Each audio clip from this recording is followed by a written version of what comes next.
இந்த வீடியோ பார்த்தீங்கன்னா Friday morning எடுத்த வீடியோ தான். ஃப்ரைடேங்கிறனால கொஞ்சம் பக்தி பரவசம் ஆயிடலான்னு சொல்லிட்டு காலையிலேயே அரிசியெல்லாம் ஊற வச்சுட்டு டிவி முன்னாடி போயிட்டு என்ன பாட்டு போடலாம் இன்னைக்கு அப்படின்னு சொல்லிட்டு எடுத்துகிட்டு இருக்கும்போது என்னோடய ஃபேவரட் சாங் தான் நான் போட்டு கேட்டிருந்தேன். நீங்களே கேளுங்க.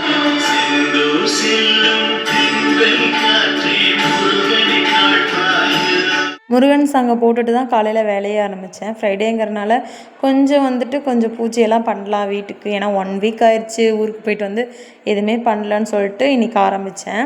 ரொம்ப பீஸ்ஃபுல்லாக இருந்துச்சு. அன்றைக்கி டேவே ரொம்ப ஃபுல்ஃபில் ஆன மாதிரி இருந்துச்சு. ரொம்ப ஜாலியாக அந்த பூவெல்லாம் ஒவ்வொன்றா எடுத்து சாமிக்கு வச்சுட்டு இருக்கும்போது அவ்வளோ ஆறுதலாக இருந்துச்சு. அதுவும் இல்லாமல் சைட் பை சைடாக ஒரு பக்கம் பாட்டு ஓடுது.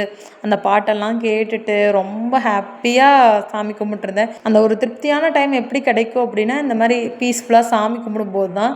நான் எப்பாவது என்னோடய மைண்ட் ரொம்ப அப்செட்டாக இருந்துச்சு அப்படின்னா பூ வாங்கிட்டு வந்து சாமிக்கெல்லாம் போட்டு சாமி கும்பிட்றதும் சரி, விளக்கு போட்டு சாமி கும்பிட்றதும் சரி, இல்லையா சும்மாவாவது சாமி ரூமில் போயிட்டு உட்காந்து அந்த கந்தசஷ்டி கவசம் ஒரு 5 செகண்ட் படித்தா கூட அது ஒரு திருப்தியாக இருக்கும். ஃபுல்ஃபில்லாக படிக்க முடியலன்னாலுமே அது ஒரு பாதி படித்தா கூட அப்பா ரிலாக்ஸாக இருக்கும்ப்பா அப்படிங்கிற மாதிரி இருக்கும். நம்மளால் முடிஞ்சது ஏதாவது செஞ்சு நான் படைச்சு சாமி கும்பிட்டுருவேன். அப்படி எதுவுமே என்னால் செய்ய முடியல அப்படிங்கிற சுச்சுவேஷனில் இருந்தாலுமே வெறும் சாதத்தில் வெறும் சர்க்கரை போட்டாவது படைச்சு நான் சாமி கும்பிட்டுருவேன்.